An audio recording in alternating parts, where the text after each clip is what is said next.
Yo, what is going on, everyone? My name is Nick, or the Notorious Fantasy, and in today's video, we're going to be doing a 10-team PPR mock draft from the 5th overall spot using FantasyPro's Draft Wizard. The roster positions for today's 10-team PPR mock draft are 1 quarterback, 2 running backs, 2 wide receivers, a tight end, 2 flexes, a kicker defense, and 6 bench spots. We're going to be drafting up against the FantasyPro's expert consensus rankings, as well as the composite ADP from ESPN, NFL Sleeper, and RT Sports. The only adjustment I made to the positional values is adjusting the wide receivers to be high. I believe in 2023, unlike prior years, wide receivers are going to be coming off the board at a much faster rate early on in fantasy drafts, and I feel like a lot of the mock drafts you do where you don't adjust that, it's very running back heavy in the first round, and I don't think that is going to be necessarily true in a lot of drafts this offseason. But before we can get into things, I would like to ask that if you guys are new to the channel and you do end up enjoying today's video, that you please make sure to hit that subscribe button down below. While you're down there, make sure you hit that like button as well, whether you are new to the channel or not, and please make sure that you follow me on Twitter if you want, at NotoriousFantasy. So without further ado, let's get into this 10-team PPR mock draft from the 5th overall spot. So the 5th overall spot being right in the middle of a 10-team league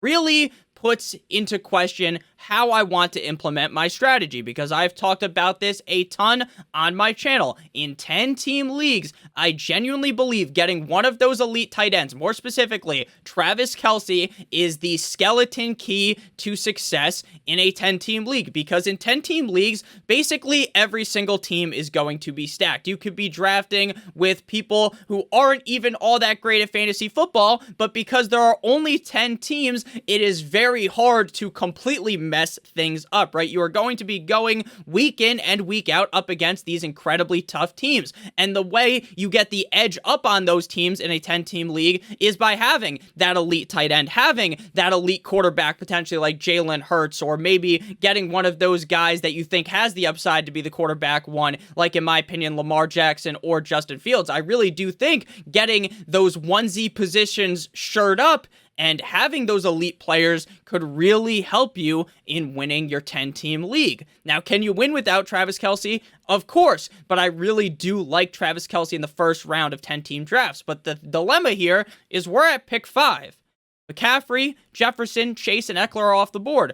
The world is still very much our oyster. We are not into players like Stephon Diggs or like CeeDee Lamb or some of the running backs like Tony Pollard or Jonathan Taylor, where you could potentially argue that Travis Kelce is much better than those players.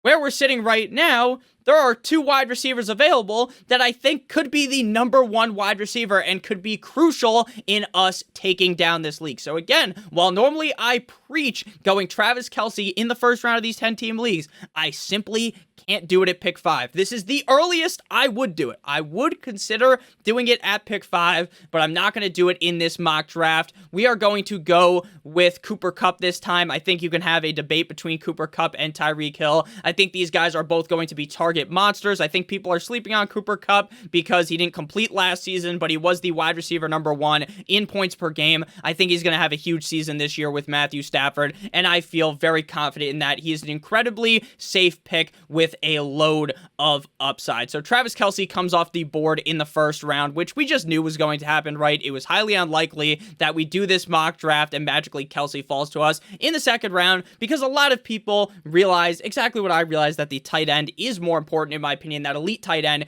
in a 10-team league, and especially in an 8-team league. After Cooper Kupp, Stephon Diggs, 9-inch Nicholas Chubb, Travis Kelce, Tyreek Hill, Bijan Robinson, Saquon Barkley, Derrick Henry, Jonathan Taylor, CeeDee Lamb, and Devontae Adams. So there's a large elephant in the room, and we're not talking about Mike McCarthy. Jonathan Taylor is potentially going to not show up.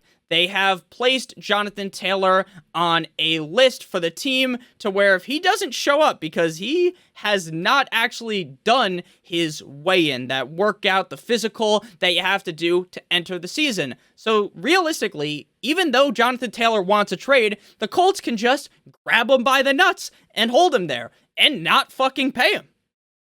They don't even have to pay him, I don't think. So this is a really tough situation for Jonathan Taylor to be in. Will he actually hold out? Will he come back? Will he be traded? All things up in the air right now.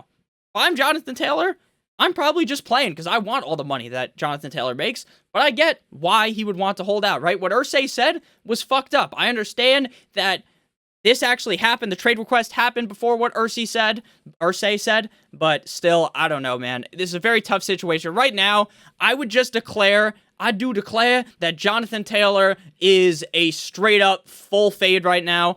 I think you can get value from him, but there's a chance that he just holds out the whole year in the second round right now. I'm just not willing to pay that price. So we're back up on the board here. Again, I do think having that elite tight end is very important, and same thing with the quarterback, but I'm not drafting Mark Andrews in the second round or Josh Allen, Pat Mahomes, Jalen Hurts. I just think that's too high. The third round for Andrews, sure.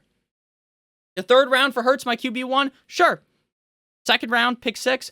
Pick number 16 overall, that is just too pretty of a penny for me. So we already have Cooper Kupp. Looking at the running backs, Tony Pollard, Ramondre Stevenson, Josh Jacobs. There begins to be some question marks once you get to Ramondre Stevenson, Josh Jacobs, Breece Hall, right? Dalvin Cook seemingly is a Jet right now. Now again, things could still change. He could flip-flop out of there. But right now, it seems like Breece Hall might be completely butt-fucked for fantasy value, at least where you're drafting him right now. So I'm just going to go with the safe option, right? Stevenson might have Uncle Lenny, or Ezekiel Elliott was out to dinner with Mac Jones. So we're just going to go with the safe option. We're going with Tony Pollard. Tony Pollard signed his franchise tag, put his John Hancock on there. He is going to play, and they are going to force feed the ball down his throat. Tony Pollard is an excellent running back, and he has finally been given the opportunity to be the guy. I know there's still a chance they bring another running back in, but at the end of the day, my confidence in Tony Pollard is at an all-time high. My confidence level is over 9,000, and I truly believe in Tony Pollard here in this Dallas offense. I think this Dallas offense is going to be fan-fucking-tastic under Kellen Moore, and I truly believe that Kellen Moore is going to make it so that Tony Pollard sees a lot more receiving work in this offense, because over the last couple of years, Dak Prescott hasn't really been this check-down machine after Tony Pollard, and by Kellen Moore, I mean with Kellen Moore being gone and then bringing in the new offensive coordinator. I apologize for that. If you got confused, what I mean is that Kellen Moore is now gone. They add in a new offensive coordinator, and it is going to help Tony Pollard see more receiving value. After Tony Pollard, we see Ramondre Stevenson, Josh Jacobs, A.J. Brown, Najee Harris. The third round opens with Amon-Ra St. Brown, Patrick Mahomes, Garrett Wilson, and Mark Andrews. Very disappointed that Andrews didn't fall to me, because he would have been an insta pick, in my opinion, at that draft slot. So Breece Hall still available in the third round. Again, just too pretty of a penny for me right now. If Dalvin Cook doesn't sign there, then he's a smash pick at the 305. But knowing what we know right now, I would rather just wait. Again, I like Jalen Hurts a ton, and I would be willing to draft him in the third round, but I still think there is a slim chance he falls to us in the fourth round. So we're just going to go with best wide receiver available. I like Jaylen Waddle a ton this season. Jaylen Waddle dominated 50 Shades of Grey style last year with Tua Tagovailoa under center. Once Tua got hurt, everything went downhill. So if Tua is able to stay healthy, Jaylen Waddle could legitimately be a top 5 wide receiver in fantasy football. This guy did not produce very well without Tua, though, so obviously there is some inherent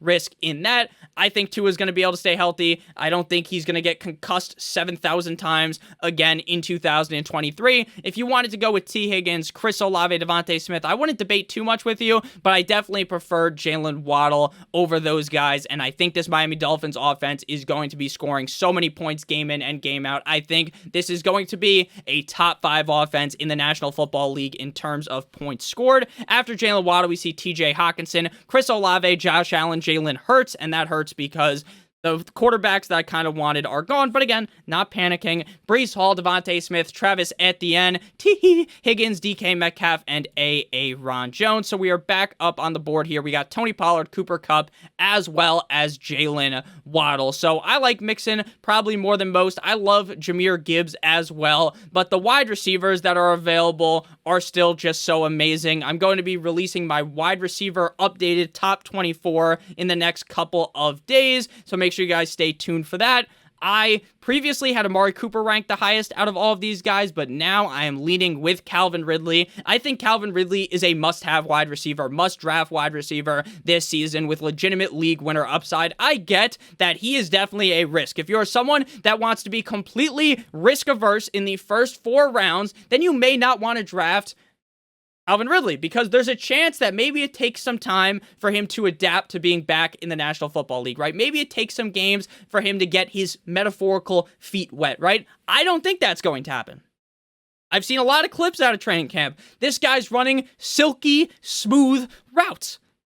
But there's still a chance that maybe when he gets into the game environment, it takes him some time. So I get why people are nervous, but I have completely thrown that idea out. That ideology that Calvin Ridley is going to need more time. It's going to take him some time. No, I think week fucking 1, he is going to smash the defense in the mouth. I think Calvin Ridley is still one of the best wide receivers in the NFL. I get he's getting up there in age, right? He's no longer 23 years old or however old he was when he entered the NFL. He was a little bit older. He hasn't really played a full season since 2020, but that season he was amazing. He was one of the best wide receivers in the NFL, even with Julio Jones there. I think this Jacksonville offense is going to be chef's kiss, magnifique, pouring on points game in and game out. And I think having a wide receiver core of Cooper Kupp, Jaylen Waddle, and Calvin Ridley makes me a lot more happy.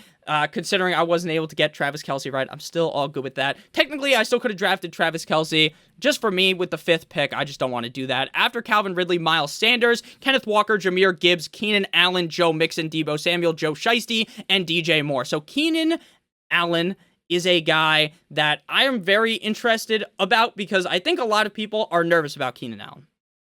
They think that Keenan Allen is this injury-prone sack of shit, but if you actually look at his career, aside from early on, and aside from last season, he hasn't really missed a bunch of games. So I think Keenan Allen is a lot more interesting than people give him the credit for. Kenneth Walker is the big talking point, though. Kenneth Walker has gotten hurt. He has hurt his groin, which gives the opportunity. The ball has now been thrown into Zach Charbonnet's court. We already knew that this was going to be a competition, a Jedi battle, Obi-Wan versus Anakin Skywalker to become the RB1 on the team. Now I gave the lean to Kenneth Walker. I thought Walker was going to be the guy, and I still think Walker is going to be the guy. But Zach Charbonnet is going to now be gift-wrapped the opportunity to take touches away from Kenneth Walker. Charbonnet is going to be given the opportunity to show in training camp, in preseason, how good of a running back he is. He's going to take away the pass-catching work from Walker. He's going to make Walker an incredibly hard click in drafts. Now, in the 4th, the 5th round, I get it. But any earlier than that, you are taking an unnecessary risk, in my opinion. Looking at the board right now, we have Tony Pollard, Kupp, Waddle, and Ridley. If you have ended up enjoying this far, make sure you hit that subscribe button, as well as hitting that like button. Running backs, Dobbins, Akers, Pierce, Connor, White. Wide receivers, Cooper, Godwin, London, DeAndre Hopkins, Jerry, Judy, Terry McLaurin. Now, I like a lot of these wide receivers. The running backs are starting to get a little bit gross, but I feel confident in Tony Pollard. I am going to go with a quarterback here. I think there's a chance that Justin Fields could have fallen back to us in the 6th round. I think he may. I have both of these guys ranked at the same tier. I actually have Justin Fields ranked ahead of Lamar Jackson, but I think it's really just a 50-50 if I'm being honest with you. Like, by the time we get to late August, early September when you're doing your fantasy drafts, I might even have Lamar Jackson ranked ahead of Justin Fields. The rushing upside for both of these guys is immense. This Ravens offense under Monken is going to be a lot more pass-heavy. I think that still means that Lamar Jackson's going to get a lot of rushing opportunity, and I think that this is the best wide receiver core he's ever had. Zay Flowers, Rashad Master Bateman, Mark Andrews, and Odell Beckham Jr. I am starting to really like Odell, and I am a huge fan of Lamar Jackson, the former NFL MVP. This guy has what it takes to be the number 1 quarterback in fantasy because of the elite rushing upside, and he is a much better passer than people give him the credit for. After Lamar, we see Terry McLaurin, Drake London, Amari Cooper, DeAndre Hopkins, Justin Fields. The 6th round opens with my boy Christian Watson, Damian Pierce. Just kidding. Dobbins, J.K. Dobbins, George Kittle, and Hollywood Brown. So now that we have Lamar Jackson, we obviously don't have to draft another quarterback, in my opinion, right? If you're paying the pretty penny, you're paying up for Lamar, you don't need a second quarterback, right? If Lamar gets hurt, that sucks ass. We just pick someone up. If Lamar's on bye in week 13, you just cut someone on your bench, you pick up a quarterback, and especially in a 10-team league, there's going to be a lot of quarterbacks available on the waiver wire. Like, you don't really need to just draft 2. I never draft 2 quarterbacks, really, ever. But in a 14-team league, I know this isn't a 14-team league draft, but then if everyone takes 2 quarterbacks, 28 quarterbacks have been taken, and then you're stuck with, like, fucking these garbage quarterbacks that you can start, like, even guys that aren't even starting in the NFL. Like, you might have to be picking up Baker Mayfield to start. And Baker might not even be the starter 7 weeks into the season. So things get tough at the quarterback position in 14-team leagues. So looking at the board here, again, our wide receiver core is amazing. Tony Pollard is going to be our workhorse guy, that hero running back. So we kind of went with the hero running back draft strategy. If you don't know what the hero running back draft strategy is, it's my favorite strategy. I'm probably going to make another video on it. What you do is you draft a running back in either the first or the second round, and they're your hero. They are the running back that is locked and loaded in there, and then you can spam receivers, maybe get that elite quarterback, maybe get that elite tight end, and then start diving back into the running back position. Now, technically, if we draft a running back here, we kind of did a modified version because I think you can wait even longer and start spamming the running back position for a running back too, but I think in this draft, we are ultimately going to lean the way of getting a running back that I really like. For me, it's between James Conner and Cam Akers. I like both of these running backs. There is still danger that, like, what happens if Jonathan Taylor gets traded to the fucking Rams or something, right? Or the Rams add another running back. I think that is still possible. I think James Conner is locked and loaded as the guy. It is really a pick'em. I know a lot of people won't draft Cam Akers this season because he raw dogged them last season, right? You draft Cam Akers, he sucks ass. And then by the time you've already cut him, in the Super Bowl, the fantasy playoffs, the guy is just amazing. It was a wild ride. You don't have to pay that pretty of a penny, so I'm fine drafting him in the 6th round. If he was like a 4th round pick, I'd probably be staying away. After Akers, we see my guy Michael Pittman Jr., Mike Williams, Dalvin Cook, Chris Godwin, Justin Herbert, the pervert, Jerry Jeudy, Christian Kirk, and James Conner. Back up on the board here, we are in the position where the tight ends just start to feel the same at some point, right? Like, how much do I like Goddard? I guess we're close to the point where it's starting to feel the same, because after Waller, Pitts, and Goddard go, that's like Ingram, Freiermuth, Njoku, Dulcich, Schultz. You can just argue they're all going to finish as like the tight end 8, right? There's not too much of a difference. So if you do want to get a tight end, I do like this tier. I'm going to pray to the fantasy gods, since 1, 2, 3 tight ends have already been taken this way, that we're going to be able to get Darren Waller back here at the 805. I talked about Darren Waller in yesterday's video as a league winner. I think Darren Waller's going to smash, and if we get to pick him, I'm going to talk about him again. And something important to do, like I said, is we're looking at the board, right? You want to be pulling up the draft board so we can see, hey, a lot of these teams have a tight end. So there's a chance that I'm going to be able to get one of these guys that I want. Obviously, there's a chance people draft 2 tight ends, right? Crazy shit happens in fantasy football drafts, but we are going to take that risk here and go with a wide receiver. Lockett, Deontay Johnson, Ayuk, Mike Evans. I have seen so much hype on Brandon Ayuk. This guy is just butt-fucking the Niners defense in training camp. I think he scored 3 touchdowns yesterday in training camp. Now, obviously, it's not equivalent to 3 touchdowns, but Ayuk, who has been stuck in the doghouse in the past, has looked good in training camp so far. I think Big Cock Brock Purdy is going to be amazing this year. He's going to be swinging his cock around like a whip, Indiana Jones style, and he's going to be dicking down defenses. I love him, but I still can't fully go all in on Ayuk because I think this Niners offense is just so loaded. They're going to spread the ball around. I would rather go to a guy that is the target hog of his offense, Deontay Johnson. I know small hands Kenny Pickett is absolutely not the best. They actually had a fullback. Their fullback that they just drafted retired. He fucking retired yesterday. He saw Kenny Pickett play a couple of snaps for training camp for a couple of days and said, fuck this shit, I'm out. Obviously, that's just a joke. I think Kenny Pickett is a little bit better than people give him credit for, but I don't expect him to magically become like this top 12 quarterback. But Deontay Johnson is going to be force-fed targets. I have talked about this ad nauseum. It's like beating a dead horse at this point. I chase volume in fantasy football, especially in these middle rounds. Deontay Johnson is the volume king. He has top 12 wide receiver upside. I know he scored 0 touchdowns last year, but his prior seasons have showed us that he can score touchdowns.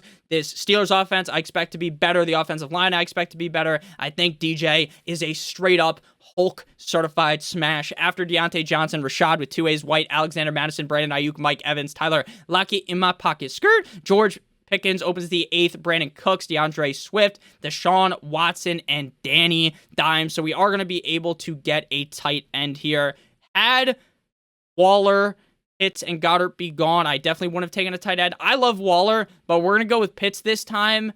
Now, I think Pitts is a pretty big risk, not because I think that in the 8th round it's a risk to take him. I just think as a whole, maybe he's just not that guy that everyone thought he was going to be coming out of college, right? This generational tight end talent. I still think he is. I am just very worried about the fact I think Desmond Ridder might just be dust. I saw a lot of clips in training camp where, London, for instance, is wide open. London puts the move on the DB. He makes the DB fall back 50 fucking years. He sends the guy straight to Valhalla, into Middle Earth. And then Drake London is wide open, butt naked open, and the ball sails over his head or is underthrown.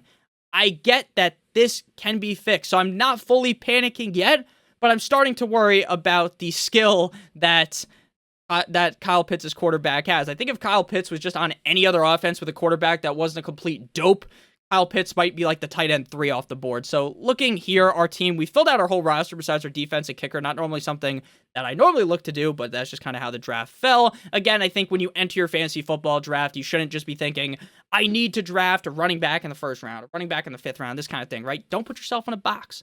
Just do the draft as it flows, right? You can say, hey, I'd like to do hero running back this draft. But if things don't fall your way, you just see, hey, I actually like to draft 2 running backs in the first 2 rounds. Do it. Right?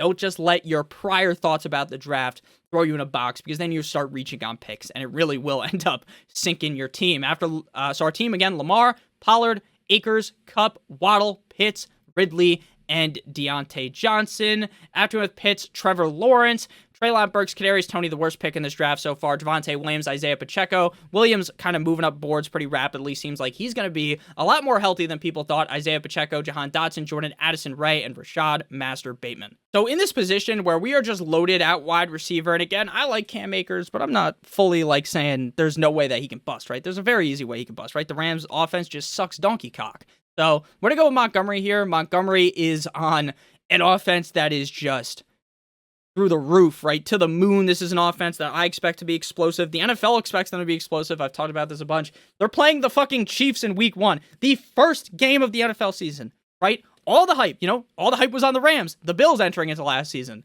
right? They get the week 1 game. So I'm a big fan of Montgomery. I love Jahmyr Gibbs, but I think David Montgomery could just score a zillion touchdowns just like Jamal Williams did last year. And even if Montgomery isn't super effective, even if he didn't look like the greatest running back, he wasn't the second coming of Walter Payton like some Bears fans might have thought, I think David Montgomery's in a good spot in Detroit again. This is an offense that's going to be moving the ball a lot. They're going to be in positions to score, and I think Montgomery is going to be given a lot of those opportunities. And early on the season, they might ease Jahmyr Gibbs in, use just the tip technique. I don't think they will, but they could. And then David Montgomery could see a lot more touches early on. After Montgomery, Alvin Kamara, James Cook, A.J. Dillon, Michael Thomas, Jackson Smith-Njigba, Darren Waller, Jacoby Myers, Quentin Johnston, Brian Robinson, Jamal Williams. Do not take, look, I love Jacoby Myers, but the player, do not take Jimmy Garoppolo, Jimmy Guops, number 2 wide receiver in the 10th round on the fucking Raiders. Right? It's not Brandon Ayuk. It's Jacoby Myers. Don't do that. Waller in the 10th round. Beautiful pick. I still like my Pitts pick because I haven't taken Pitts much. But man, oh man. Waller has been just all up in that ass of the defense. He has been dominating these red zone drills, scoring a million touchdowns. I've been in on Darren Waller since he signed with the Giants, or since he got traded to the Giants, because fucking Josh McDaniels hates him, I guess. But I'm a huge fan of Waller. Always have been, really. So looking at the board here, I think we are in a spot where we could go either wide receiver or running back. I think the rest of our picks will be wide receiver or running back. Again, I'm not fully confident in Pitts, but I'm not drafting Pitts where I did, I believe, the 8th round, and then drafting backup tight ends, backup quarterbacks, right, with Lamar Jackson. So could be either running back or wide receiver. Antonio Gibson, Khalil Herbert, the pervert. Wide receiver, Sutton, Davis, Juju, Elijah Moore, Zay Flowers. We have taken basically, again, I'm super confident Ridley, Johnson, Kupp, and Waddle. All right, I view them all as incredibly safe. I think that Tony Pollard's safe, but Akers is more of that crazy pick. So we're going to go with another running back here. We're going to go with Antonio Gibson, another guy on my league winner list. I think under Eric Bieniemy, and Antonio Gibson himself has even said this is going to be the J.D. McKissic role from that 3rd down spot. I think Brian Robinson's a decent running back, but he's not going to take away any pass-catching opportunities. I think this Commanders offense is going to be a lot better under Bieniemy as the offensive coordinator. I think that guy is a legitimate genius, and I think that Antonio Gibson is going to be elevated into a very good spot. Now, I'm not saying that he's going to put up Jerick McKinnon numbers where sometimes Jerick McKinnon would score 1,000,000 points, 0 points. I think he's going to be actually a little bit more consistent than that. Maybe won't hit the highest of highs like Jerick McKinnon did, but I think Gibson's a really good running back. I know that last year I kind of sullied the name of Gibson, but that was because Riverboat Ron was talking about Gibson like he was going to be the fucking punt and kick returner on the team until Brian Robinson got shot, and then that whole narrative just shifted completely. So after we went with Montgomery, I don't know if I said everyone. Oh, no, I did. So after Gibson, Elijah Moore, Cortland Sutton, Odell Beckham Jr., Dallas Goedert, Gabe Davis, Juju, Jamison Williams, and Sky Moore. Dallas Goedert is like the safest tight end pick you can make. I don't think there's going to be multiple games where he hangs his nuts on the defense, right? Scores 20 plus PPR points, but there's going to be a lot of games where he scores 12 points, right? And if you wait on tight end super late, there's a chance that you get 3 fucking points in your roster. So Goddard's a super safe pick, not necessarily a guy I'm overly targeting, but in the 10th round, obviously, you just have to be ecstatic to get that kind of value, in my opinion. So we've got 4 running backs. We have 4 wide receivers. We are going to go wide receiver here. I think Zay Flowers is interesting because of the fact that I have Lamar. We could stack him up with Zay Flowers and go for the upside shot that he is the number 1 receiver in Baltimore. I like Nico Collins. I like Rondale Moore a ton. So if you wanted to go, normally I go with Nico Collins. I take him in like every single draft. And I think in the later rounds, you're fine to do that.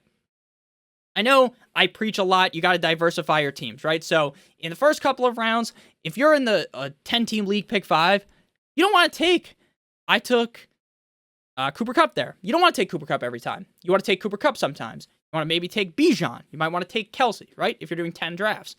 But when you're in the 11th round, if you really like Nico Collins, the cost you are paying isn't as high, right? If Nico Collins flames out, the Houston Texans are dog shit. They're getting pounded out every single game. CJ Stroud is terrible. Everything goes wrong. Nico Collins breaks his femur. Knock on wood, we don't root for injuries. Then it's fine because it was the 11th round. But if you were investing that super high capital, say, into Cooper Kupp, you draft him every single time at pick 5. If he gets injured, if Stafford gets injured, if everything goes wrong, right? Knock on wood, we don't root for injuries. But then you are put a hole in the head of your team.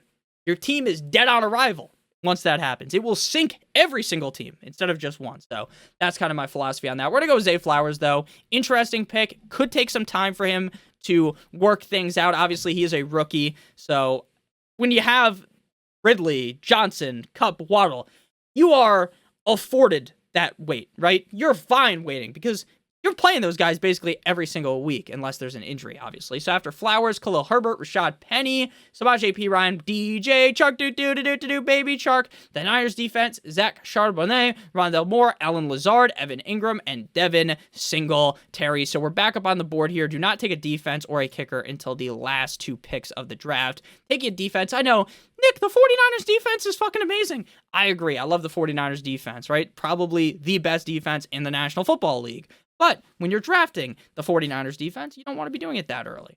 Zach Charbonnet, chef's kiss in the 12th round. Chef's kiss. Especially if Kenneth Walker misses some serious time. Zach Charbonnet will be a league winner. I love Zach Charbonnet. I've been talking him up all off season. So looking at the board here, I think we're probably going to go back to the well with another running back because things really start to fall off pretty soon. I think we're going to go with the, since we already feel pretty confident with Gibson, Montgomery, and Akers mixing in as the RB2, I'm going to go with Elijah Mitchell. Now, I get Elijah Mitchell might just be a straight-up 0 every week, but there's a 49ers offense that's going to score a lot of points.